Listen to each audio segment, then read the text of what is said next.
Hi, and welcome back to Peggy's Pearls.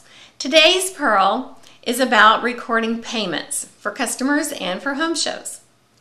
Now, the payment record within each customer's order is where you're going to show the payments that they made for their purchases. And what you're going to do is when you have an order, a customer's order open, and there's a pink payment box at the top. On the right-hand side of that, it says single payment method. Most of the time you're going to click on that drop-down arrow right by that box, and it's going to show you different choices, credit card, cash, check, and you're going to click on the method of payment that they used, and then you'll see that payment automatically goes up into the pink box and the unpaid amount zeroes out. Very simple.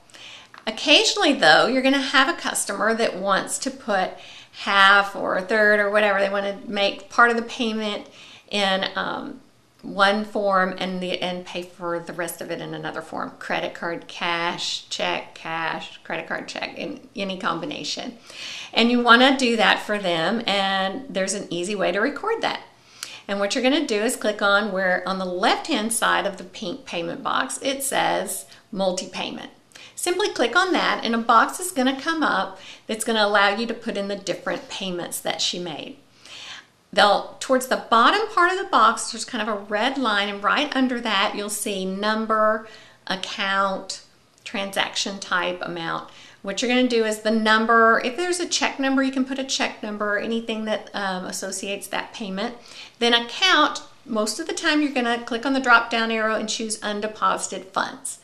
Now, sometimes you might choose ProPay, undeposited funds, if you're using ProPay, but those are the main, that's things that you're going to use for under account.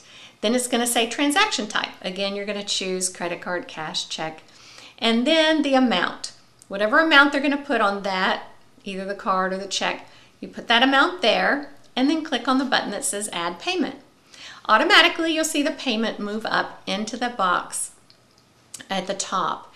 And then you'll go under that red line and you'll record the second payment and the third, or however many different types of payments that she did.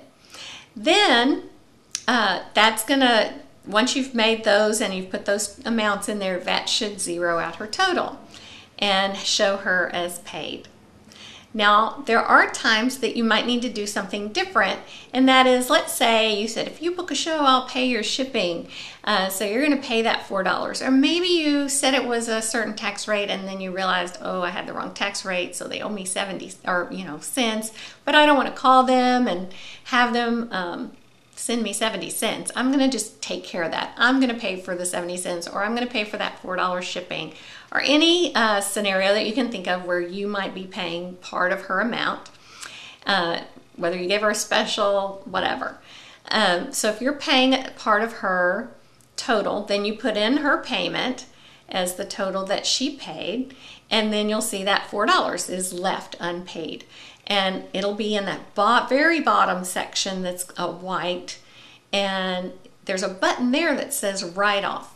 And if you click on that button, then it will write off the $4 that you contributed to that payment. And so when you click that write off button, it's also going to send that amount to the records and allowances account on your profit and loss report. So that's really great, because that way you can show that you made that payment. Now, another thing you're going to want to know about, you've probably wondered what the record payment button is. When you see all your orders listed there and there's a place to send to Premier and then there's a record payment, what this is for the entire order, because it's where all your orders, the total orders, are listed, not individual orders. And so this is, let's say you put some shows in on Premier's website for whatever reason. Maybe you just got the software and now you want to go back and put in previous orders into the software that you've already entered on Premier's website. For whatever reason, you've entered the order on Premier's website and now you're wanting it in the software, and for all of that information to go where it needs to go and be recorded into your software for tax purposes and all of that. So you enter the show, and then you highlight the show that you want to, after you've entered it, then under orders you just right click on that highlighted order. And when you right click on it, it's going to come up with a box, and at the very bottom you're going to click on change sent date, because the software doesn't know that you sent it because you haven't tried to send it to Premiere. And so you click on that, and then you put in, if you put it in on Premiere's website on April the 2nd, then what you need to do is change sent date and put in April 2nd, 2012, and say okay. And then after you've done that, then you're going to want to go up to that button next to the Send to Premiere button. You don't want to click on Send to Premiere. You want to click on Record Payment. And when you click on Record Payment, that's going to send all that information everywhere that it needs to go in the software, and especially to help you with tax purposes. Just one more reason to have it, love it.